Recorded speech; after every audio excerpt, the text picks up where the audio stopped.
Hi, everybody. My name is Michael Spinar. I'm the Lake Michigan Lakewide Action and Management Plan, or LAMP program coordinator for Indiana. On behalf of the Indiana Department of Environmental Management, I'd like to welcome everyone to the 9th in a series of 10 free webinars on topics anticipated to be of interest to the watershed protection and restoration community. Just so that everyone on the webinar is aware, this session is being recorded. The webinar series is anticipated to run from now through February to coincide with the development of the 2020 to 2024 Lake Michigan LAMP. Just like the forthcoming LAMP, this webinar series is targeted toward a broad audience, including watershed groups, MS4 coordinators, environmental organizations, land trusts, and members of the public. Each webinar will be scheduled for approximately 60 minutes from 1 to 2 p.m. Central or 2 to 3 p.m. Eastern time, unless otherwise noted. Please be sure to refer to items Lake Michigan webinar series webpage, which I'll be posting in the chat window shortly for the latest scheduling updates and recordings of past presentations. Now, it is my very great pleasure to introduce today's speaker. Mr. Rodney Renkenberger is the Executive Director of the Maumee River Basin Commission, and he's going to be providing an overview of the commission and its efforts to promote flood control, soil and water conservation, and related resource management within Indiana's portion of the Lake Erie Basin. So we've kind of made the hop over here to the Lake Erie Basin today. Rodney wanted me to let everyone know that he really enjoys an interactive presentation, and he sincerely hopes that people will ask questions during the actual presentation itself. So at any point, if you have a question, you can either unmute yourself via the microphone icon on your screen, or if you would prefer, there's a chat window accessed via the little comment bubble icon in which you may type your questions, and I will read those out at the earliest available opportunity. And with that, Rodney, if you would like to go ahead and load up your presentation and take it from here. All righty.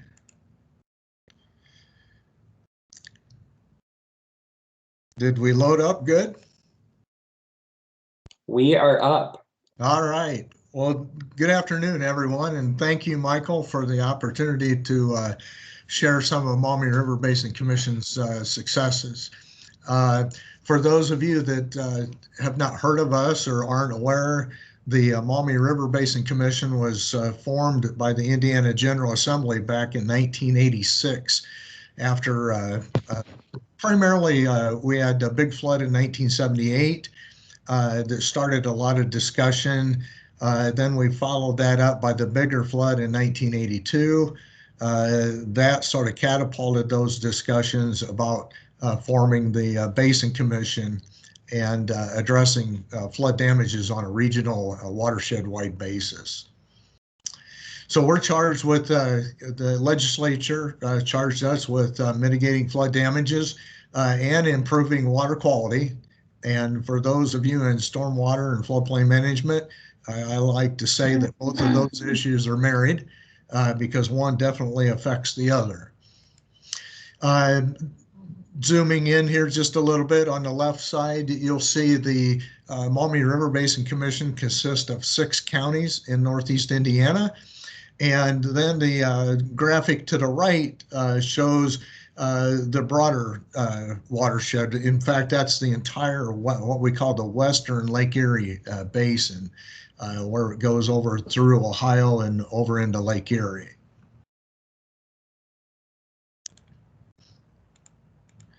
Okay, so our basin is consists of 2 main feeding rivers. The St. Mary's River starts at the very bottom of the screen and flows northwesterly up into the city of Fort Wayne. And that's unusual because most people, when you say, well, what direction does water flow? Well, it flows downhill, right? And everyone thinks that down is south. We're very unique because in this particular instance, the St. Mary's flows north and west. Then we have the other St. Joseph River. I think you've already heard of the other one over that flows into Lake Michigan, but this St. Joseph River flows into Lake Erie. And it does that by, it starts up in the headwaters of Hillsdale County, Michigan, flows southeasterly over into the state of Ohio, and then turns and flows southwesterly down into Fort Wayne, joins up with the St. Mary's, and those two rivers form the headwaters of the Maumee River.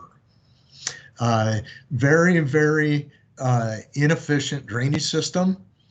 Just a brief history, not going into a lot of detail, but I don't know whether folks can see my mouse move or not, but at the confluence, at one point, before the glaciers receded, the St. Mary's River actually broke watershed and flowed to the south and west into the Mississippi River Basin, or Wabash River Basin.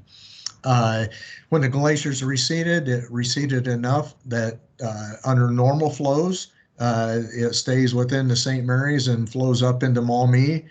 But I will tell you that as recently as just a couple years ago, and probably about 10 times in my 25-year career here, the waters got high enough that it actually breaks watershed, and we have split flow condition in that St. Mary's River. So part of it flows still towards the Wabash, and then the rest of it continues on up into the Maumee.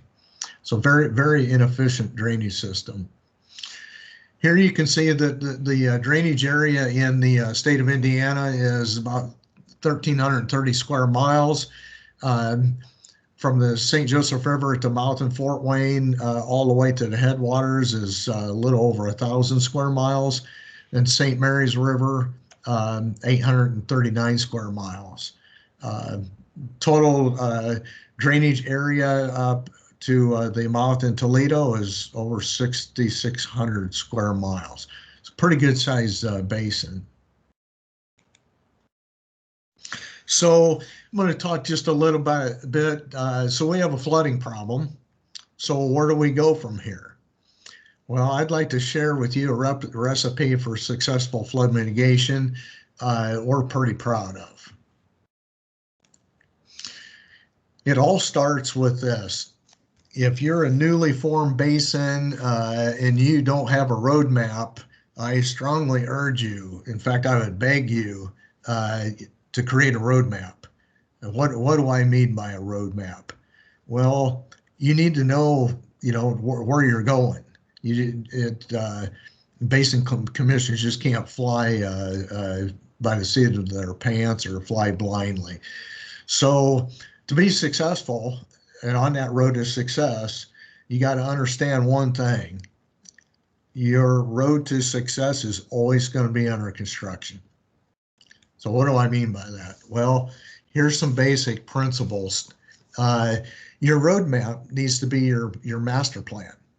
And back in the day when Michael gave his introduction, he used one word that I don't like very well. And it's a word that was in our enabling legislation, and it was flood control. I don't like that word control, and I've spent the last 20 plus years trying to have a paradigm shift into flood mitigation, not flood control. So everything that you see is going to focus on mitigation. And when I talked about that roadmap, your plan has to be flexible, and that's why I said it's always under construction, because as you implement projects and complete projects, you need to update it. Maybe times or conditions change, and you need to update that. So that roadmap, if you're an active commission, you have an active master plan, it's pretty much always going to be under construction. So some of our basic principles. We focus strictly on a non-structural approach. So that's, again, back to that control word. Control, in my professional opinion, means dikes, levees, embankments, berms. We don't like that. So we focus on non-structural methodologies. And actually, we're pretty proud of our master plan because it's we focus on multi-objective management. We want to make sure that if we're implementing a project, that it has multiple benefits. And I'll talk about that later. Also, if you've not heard of this term before, no adverse impact. It's promoted by the National State Association of State Floodplain Managers, of which I'm a member and a past board member. And I can tell you that we try to strongly encourage no adverse impact principles. It's what we call the good neighbor policy. Do no harm unto others. And that's in some pro-development communities, that's really, really hard to get folks to engage. Another thing to be successful and a basic principle is you need to establish solid relationships with some key partners. We have some really strong relationships with our FEMA regional office, even some folks at FEMA headquarters, USGS, National Weather Service, US EPA, and then at the state level, we have IDNR, Division of Water, Department of Homeland Security, and IDEM. There's one federal partner that I probably should mention because they've been used in the past, and although we haven't used them recently, and that is USACE, United States Army Corps of Engineers. Typically, what we're finding, we can do our projects a little cheaper and on our time schedule, whereas when you use the Army Corps project, sometimes they don't fit within our timeline. So as we started building our master plan, we had to solicit support of the state legislature. Being a sort of a quasi-state agency, we can't fund these projects just by, wishes. We need some money there. And so every few years, we have to go down to the Indiana General Assembly, lobby the legislature for funding. And that is not an easy task, I can assure you. It also requires community support. If the community don't support your ultimate objective, it's going to be really difficult to garner both the support of the legislature and the support of your local county commissioners and mayors and town councils. And then the public support. Sometimes we have to use the public support to sort of influence how the community officials react. And we've had to do that a time or two. Fortunately, the environmental community really likes our non-structural approach, and they can speak with a pretty loud voice at times when needed.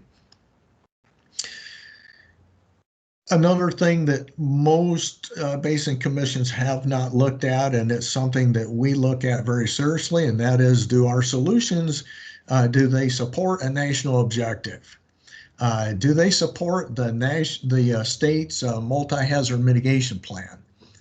And for those of you that have not heard of that term, there was a disaster act. It's called the Disaster Mitigation Act of 2000. It was passed by Congress, and it requires all communities and states to develop and adopt a multi-hazard, actually they call it multi-natural hazards, mitigation plan. And if you don't have that MHMP filed and approved by FEMA, your community is not going to be eligible for any mitigation funding. So it just stands to reason that you want to make sure that your projects do support your or are even identified in your MHMP, and that they do support national objectives, particularly when you're going for federal funding. And then the other thing that we do is we evaluate our solutions to make sure that,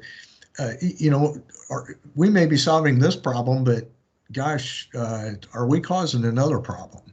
So, and to give you an example on that, if you have a congested highway because, your community is really expanded, so you're going to expand that 2-lane highway to a 4-lane highway to accommodate the additional traffic flow.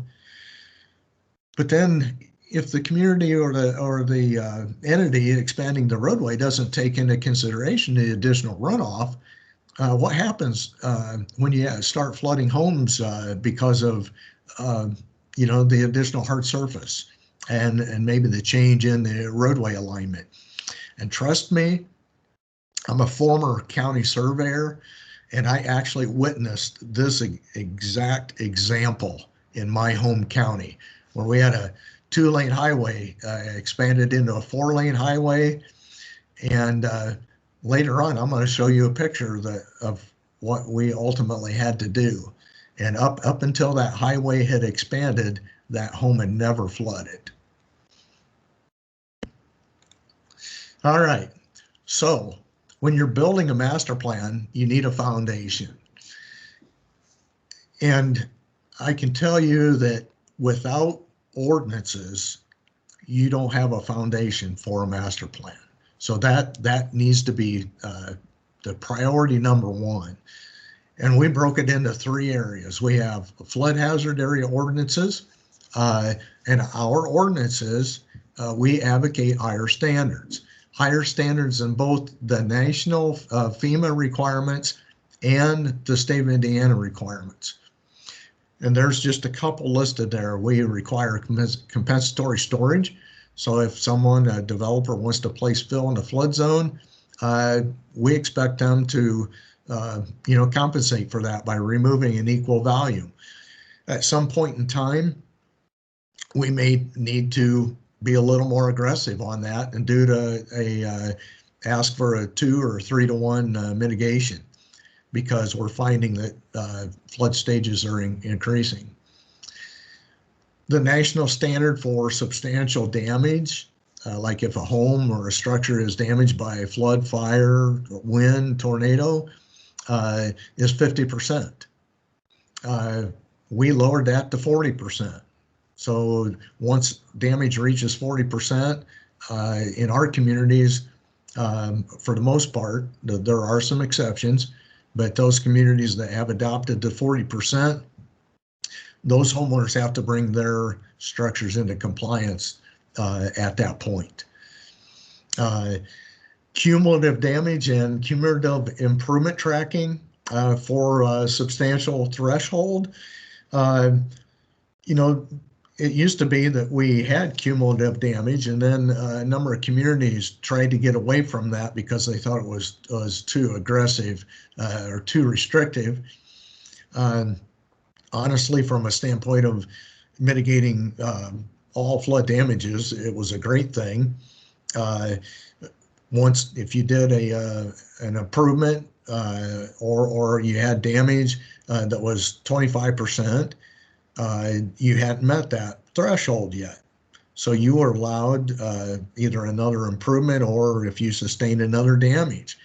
And if your initial one was 20% and your second one was 15, well, that's 35%. So you still didn't meet either the 40% that we asked for or the 50% standard. And so it would go that way until once you reach the 50% nationally or 40% in our higher restrictive communities, you'd have to bring that structure into compliance. Yeah. I had a couple questions for you. Sure. First of all, are these ordinances that are passed by individual communities within the River Basin Commission's sort of area?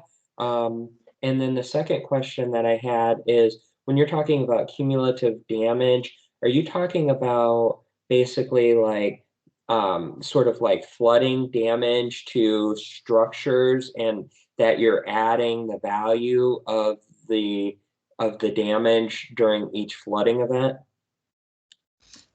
Okay, good questions. Let me address the first one first.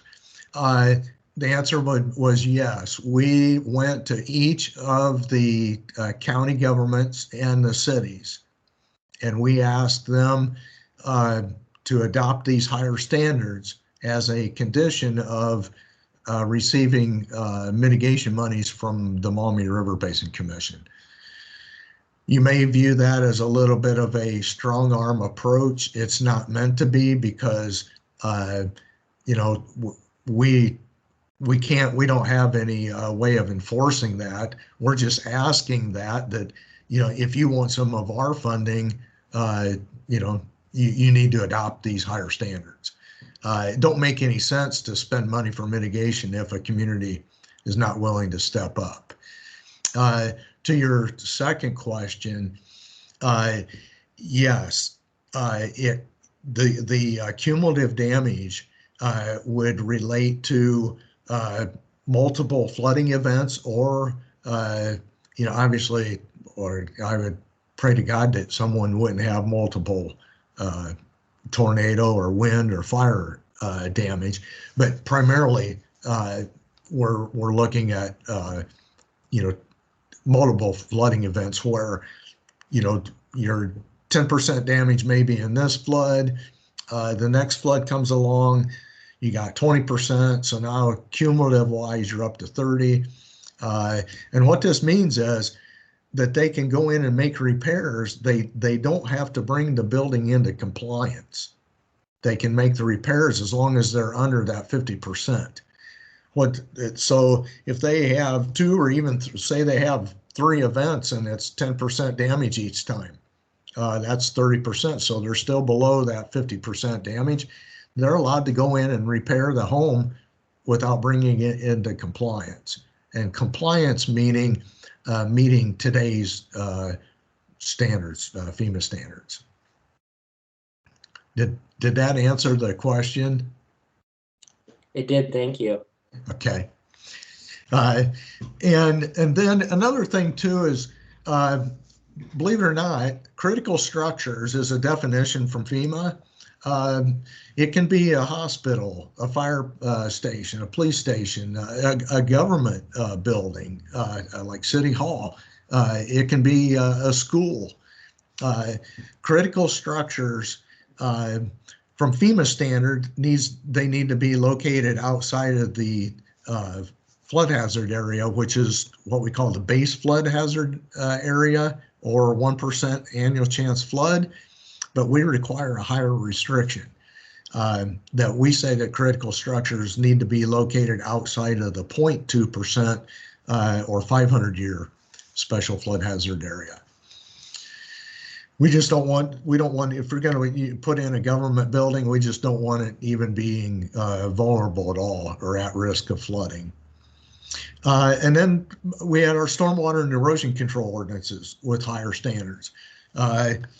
We started out, we were the first in the state to require detention. We made developments require the difference between the 5-year pre-developed and 100-year post-developed runoff.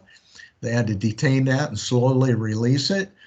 Then we had cumulative floodway encroachment monitoring. And so that in Indiana, our surcharge allowance is only 0.14 feet. The national surcharge is 1 foot. So you can see that we're very, a lot more restrictive in terms of establishing our floodways. And then lastly, under stormwater is, you know, we're advocating that developers, when they develop, to plan with larger lots and incorporate some additional open green space. I've seen a lot of studies where if they expand on that open green space, it will actually appreciate the value of the lots, and the appreciation will actually outweigh the impact of, you know, the loss of 1 or 2 lots in their addition or their development. That's a hard pill for some developers to swallow, but hopefully that is a theme or a trend that we can continue advocating, that people are more prone to pay a little more if they can get a little larger lot and have access to some open green space. And then lastly, and this is really new, in fact, none of my communities have adopted this last one yet, but we are trying, we've done several stream assessment studies, and I'll talk about those later on. But we're encouraging, as part of those stream assessment studies, we look at the fluvial erosion hazard and the hazard corridor, and we want to protect that corridor. So we're encouraging local planning commissions to adopt what we call fluvial erosion hazard ordinances. So then once you've got your foundation set, then we need to embark on some education and outreach. And this is education and outreach is probably the cheapest, most effective, cost-effective mitigation tool that we have. From MRBC standpoint, we do an annual Flood Safety Awareness Week campaign with our local TV station. It's become very, very popular. In fact, if we don't do it, I actually have people from the public say, hey, how come you weren't doing your PSAs this year? And those PSAs focus on, mitigation, focuses on buying flood insurance, focuses on buying a sewer backup rider, because flood insurance won't cover it, homeowners insurance won't cover it. And also dispelling some myths. You have those folks out there that say you can't buy a flood insurance policy if you're not in a flood zone. Well, that's a huge myth. If your community participates in the National Flood Insurance Program, anybody can buy a flood insurance policy. Actually, if you're not in a FEMA map floodplain, you can purchase what's called a preferred risk policy. Because we know that 25% of all flood damage occurs actually outside of those FEMA map floodplains. That's a fact. And so we're constantly encouraging folks, just because you're not in that mapped floodplain, buy flood insurance. You can buy flood insurance on a preferred risk policy for about $400 annual premium, and you're afforded the same benefits as someone that is at a high risk. We highlight some of the tools that are available in your toolbox. If you've never seen this website before, FEMA has what's called the National Flood Hazard Layer. If you turn on all the different layers, you can glean a tremendous amount of information. They also have the FEMA Map Service Center. That website's a little bit different. It don't have it still has a map, but not it doesn't have all of the layering data or the metadata available that the National Flood Hazard Layer does. And then I always like to throw a plug in for Indiana Department of Natural Resources, the Division of Waters Indiana Floodplain Information Portal. If you are not familiar with this website, just type in Indiana INFIP or Indiana Floodplain Information Portal in Google, and it'll populate. And kudos to IDNR's Division of Water, because this is just an absolutely fantastic website, and it's a great resource. And then your local county GIS websites. It's uncommon in these times that they don't have the FEMA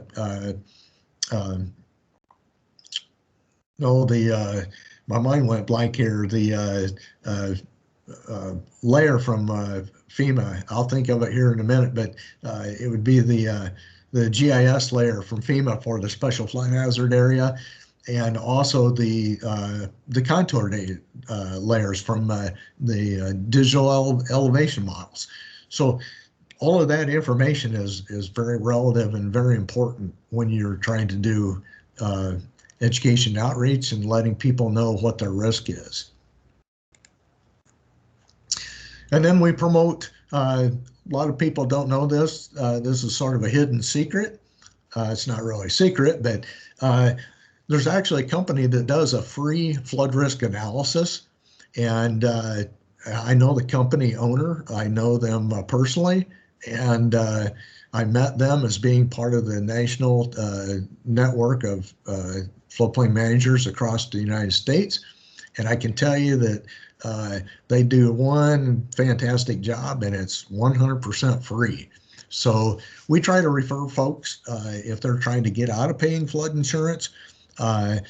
Sometimes that's not possible, but the second best thing is we may not be able to get you out, but here's what you can do to lower your premium. And that's where we provide a huge service to folks, helping with that. We also provide continuing education seminars for local officials. We do that also with, I'm a professional land surveyor by trade. I give continuing ed to my colleagues. Sometimes I don't think they listen. I didn't say that. But seriously, sometimes, and it's not just my own colleagues, it's appraisers, lenders, and realtors. They get into this mode where they think they know it all. They don't need any continuing ed. Well, trust me, there's a reason for continuing ed. So that's why we're going to stay vigilant in that. We also try to promote adoption of higher standards, as I mentioned earlier, on the no adverse impact principles. And as we say, an ounce of prevention is worth a pound of cure. So moving forward, one of our programs, not only did we have the ordinances for the foundation and we had our education outreach, another program is our flood hazard identification and redelineation programs. The Maumee River Basin Commission, back in 2001, I went out to EMI, the Emergency Management Institute in Emmitsburg, and got certified and qualified that Maumee River Basin Commission is a Fema cooperating technical partner. And that involves or deals with the flood mapping program. Since then, the state of Indiana has become a CTP, and it's common practice now that the grant funds that we use to tap into are now tapped by the state and then distributed at the state's discretion. So we try to make sure that we partner with IDNR on a regular basis. We have done, in my basin, we are the first, or we're the first in Indiana, and probably, I don't believe we're the first in the nation, but one of the first watersheds in the nation to have studied all streams in our basin up to the 1 square mile cutoff. And what we mean by that is it's the point where the drainage area from wherever that point is upstream is less than 1 square mile. And that is IDNR's regulatory point, and that's why we chose that 1 square mile cutoff. Now, a case could be argued that maybe we need to go up to the half square mile cutoff. And I know of 1 or 2 communities, not in Indiana, but in other parts of the nation, that have actually done that. So that's being very aggressive. We continually update flood insurance studies that are found to be in error, and trust me, a lot of the studies were done back in the 70s, and we didn't have all of the technology and the bells and whistles we have today. So we're constantly updating things, and nothing ruins your reputation or credibility more than when you have somebody find that here's an error in this flood map. So we're constantly striving to improve those and eliminate those errors. When we do redelineations, we use the new digital elevation models, And I always tell folks it's good news, bad news. You know, in most cases, it's good news where someone, their property, or more specifically their structure, was mapped in the flood zone. But when we use the DEM models, which are much more accurate, we found that they were a little higher, and they were able to be removed in the subsequent map update. So, but we've also had it go the other way where someone had not been mapped in a flood zone, and the new DEM data proves they've definitely been in the flood zone all along. So that can be a good news, bad news. And then we consistently try to make sure that we have folks lined up to collect high water marks. And those are crucial if you have a lot of flooding in your area, and particularly if you question the accuracy of your hydraulic model, the flood insurance study model, then the best way to calibrate that model is to collect high water marks. And that's also good for, that's also good for ID&R, because they need that information as they're continuously updating things as well. So we've got high water mark protocols. Actually, through the Indiana Association of Floodplain and Stormwater Managers, we actually give a high water mark training course. So if anyone is interested, let me know, and we'll see about getting that to your community. And then after some record floods or large flooding events, we try to go back and calibrate our models. And we matched, what the water level actually got to on those high water marks. Is it matching what it was supposed to get in the model? And if it didn't, or it exceeded that, we calibrate it and adjust those models so they more accurately represent what's actually occurring.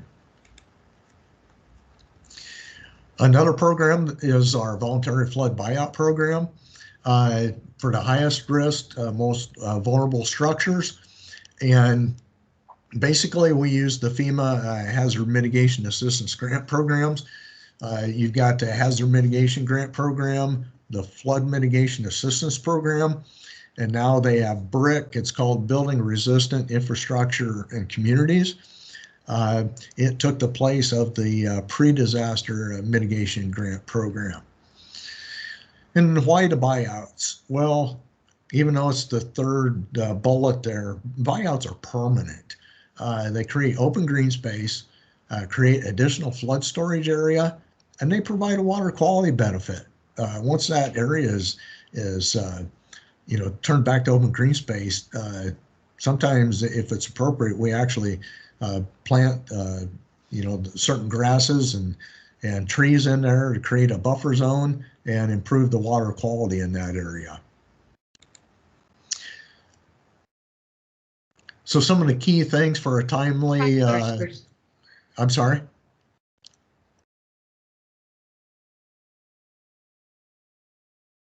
Are we still okay? Trial version. Okay, I'm hearing trial version. I don't know whether anyone else is or not. Maybe that's on my end. Are some of the things for FEMA grant applications that you can do ahead of time. We've created developed a comprehensive structure inventory, and it's based on a flood depth. And so we look at anything that has a flooding depth of 3 feet or more is automatically, the structural integrity cannot handle that type of inundation, and it's automatically recommended for acquisition. When its inundation depth is between 2 and 3 feet, we analyze it a little more thoroughly, and we also bring in the local community and find out what their wishes are. If it's part of a much broader buyout area, then we'll incorporate them. And if not, then we look at floodproofing. So we've got our prioritized structures identified for the acquisition. We look at our damage assessment protocol. Each community during a flood is required to go out and perform damage assessments. I'm not going to get into there. We could spend a whole 3 hours on that. And then because it's important, because when you apply for FEMA grant money, you need to have or demonstrate to FEMA that this is not a one-time occurrence, that there's historical data showing that flooding occurs on a regular basis. And you can populate all of this data in advance. So when the next big flood comes, you're ready to roll. And you can be one step ahead of everyone else. So I mentioned when, yeah. There's a question in the chat. Who owns the buyout land? Good question. The grants are awarded to the local community, and per FEMA requirements, the land must be titled either to the local unit of government or an approved NGO. But in my basin, all of our properties have been titled to the local communities, either the county or the city. But that's a good question, because I get asked that pretty regularly. And one thing I'll just mention real quick, why some counties, not so much cities, but the counties have difficulty accepting title, is because there's a maintenance requirement that comes with these grants. But there's a little finesse that you can deploy, and that is, we've had several projects in the unincorporated county areas. And what we do is we partner with our local SWCD and NRCS. And once we get the site restored, we get it seeded down, and then we plant trees and turn it back into forest land. And that seems to soothe over that concern that, oh, we got to mow this every 2 weeks or something. Well, no, we eliminated that for you. We just reverted it back to, forest land. So there's ways of still getting participation, but that has been a tripping point with the counties. When I mentioned when we look at our analysis on the flood depths, we look at voluntary floodproofing when the flood depths are less than 2 feet. Sometimes between 2 and 3 feet will floodproof. And floodproofing retrofitting, most notably in our area, involves elevation, where you're actually elevating the home in place. And there's a little policy benefit on everyone's flood insurance policy, and it's called increased cost of compliance.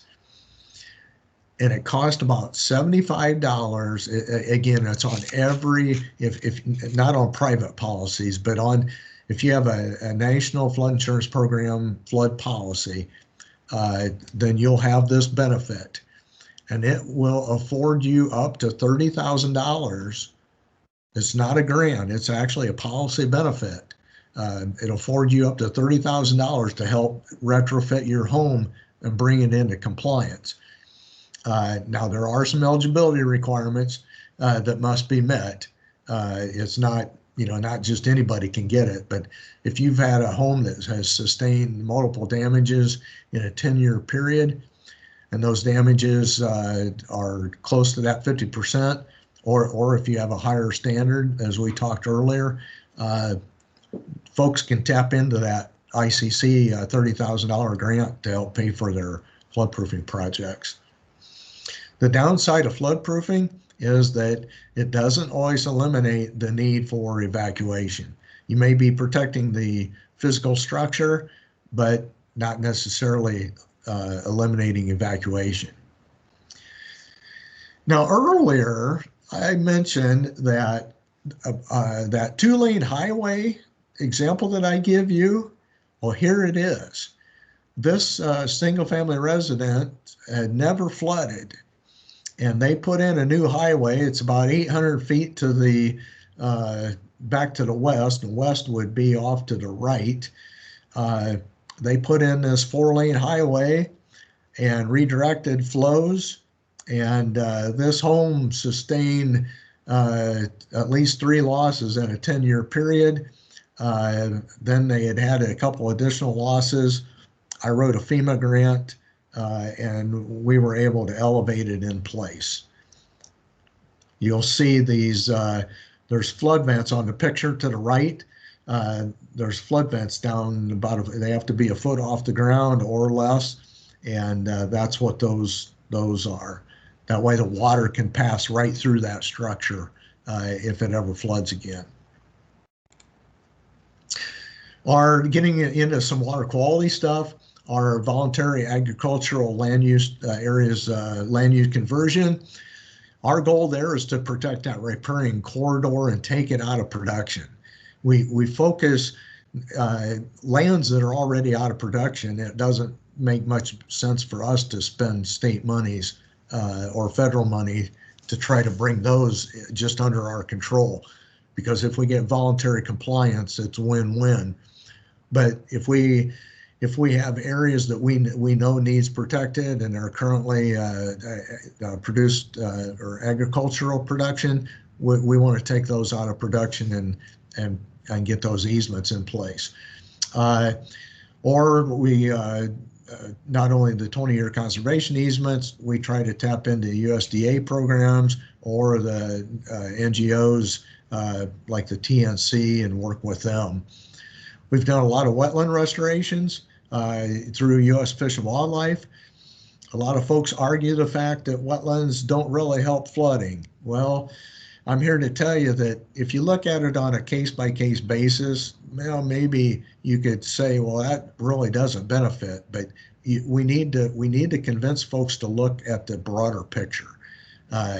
Particularly in the upland areas, we're trying to restore as many wetlands as we can.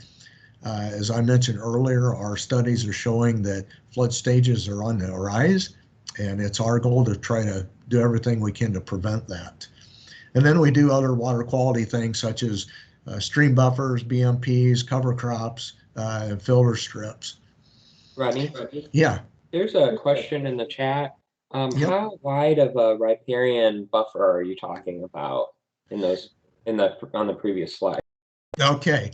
As far as riparian buffers, we like a minimum of, say, 99 feet, but more importantly, for our objective, we try to go the width of the footprint of the floodplain.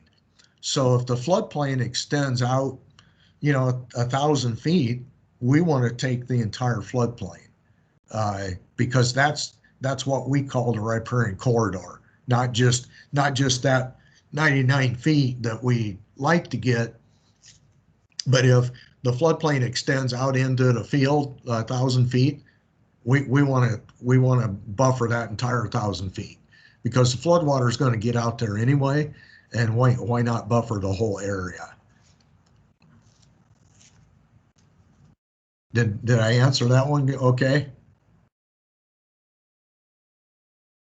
Yes, it looks like you did. Okay, super. And I know I'm running out of time here, so I'm going to try to go just a little faster. Stream obstruction removal, and that we don't use it very often, but it's when we get a log jam, it's got to be a class 3 or 4.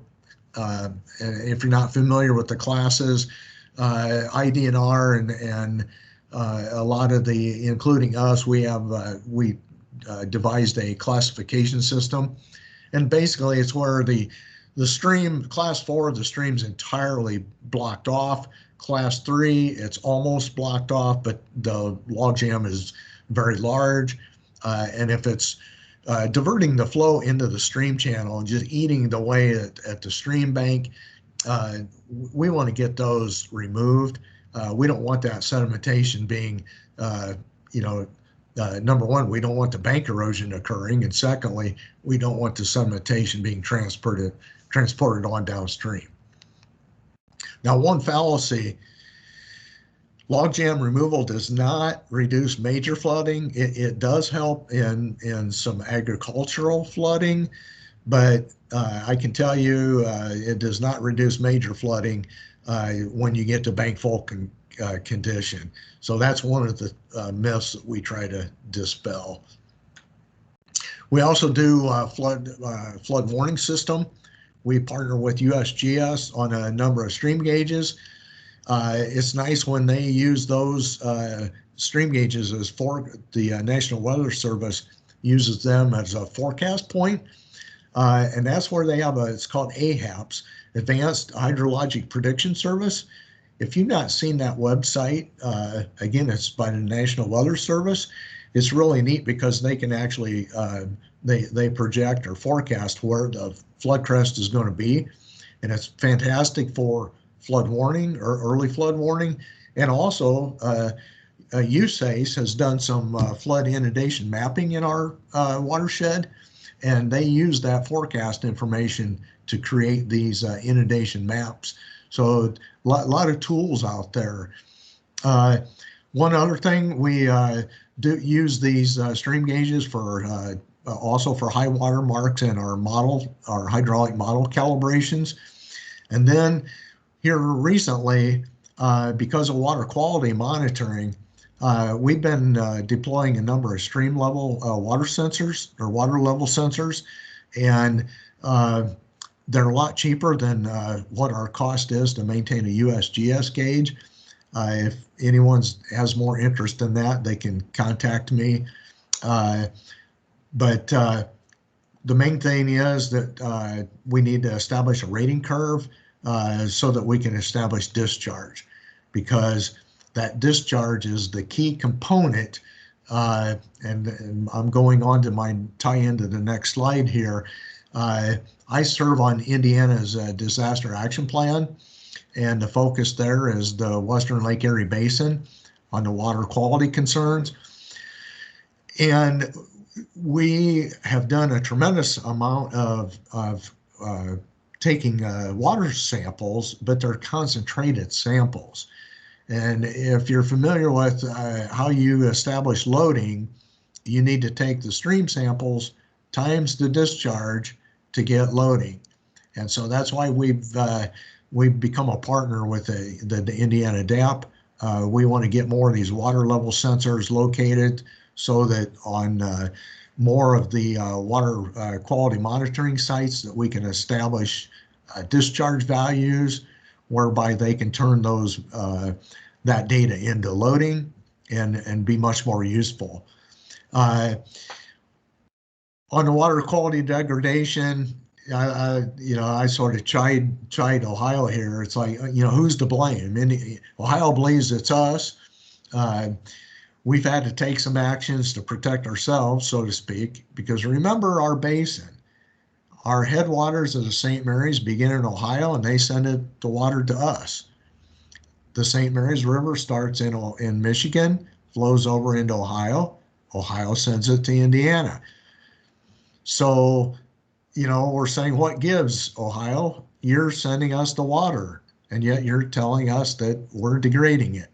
So we have established, working with USGS through the DAP, a couple super gauges near the state line so that we can establish some baseline data.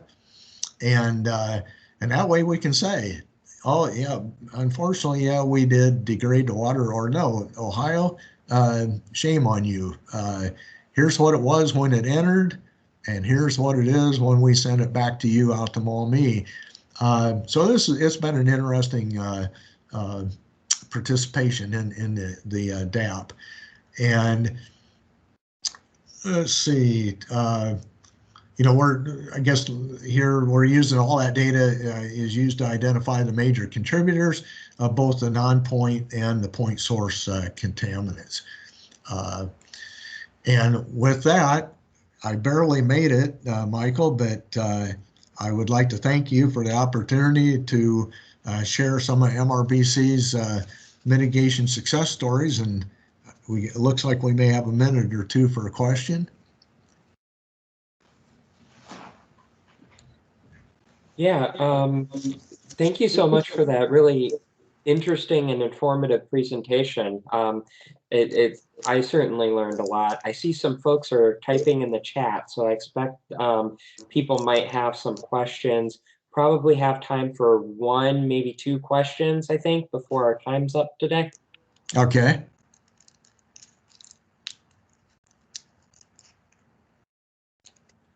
All right, so there's a question in the chat. What are some success stories that you're most proud of? Well, I got to tell you, I'm most proud of this one. There was a nursing home. The value of the building was about $2 million. It was in the floodway. It flooded on a regular basis in Decatur, Indiana. I wrote a grant to acquire that nursing home.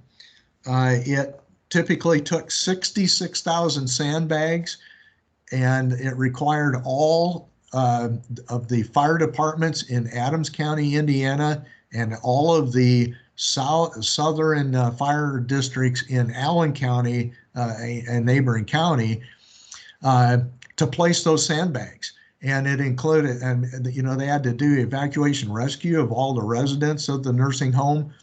And when I applied for that grant, FEMA came back initially and said it was not cost effective. And I said, I don't know who's doing the review, but obviously they don't have any experience in mitigation, because this is like true mitigation if I've ever seen it. And so I appealed the decision. I won, and then we ended up getting it. I worked with the owner of the building, the $2 million building we acquired for the large sum of $1. And so all we really had to pay for was the asbestos abatement and the demolition and site restoration, and mitigation success. And that project is totally completed. All right, excellent. If there's one more pressing question, go ahead. Otherwise, we'll close it down.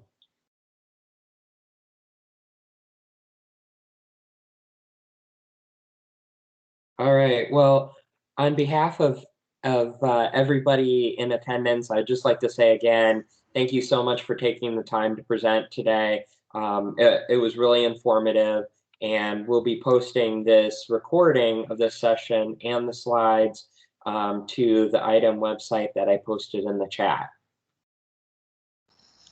All right. Well, thank you very much, Michael. I appreciated the opportunity. All right. Have a great afternoon, everyone.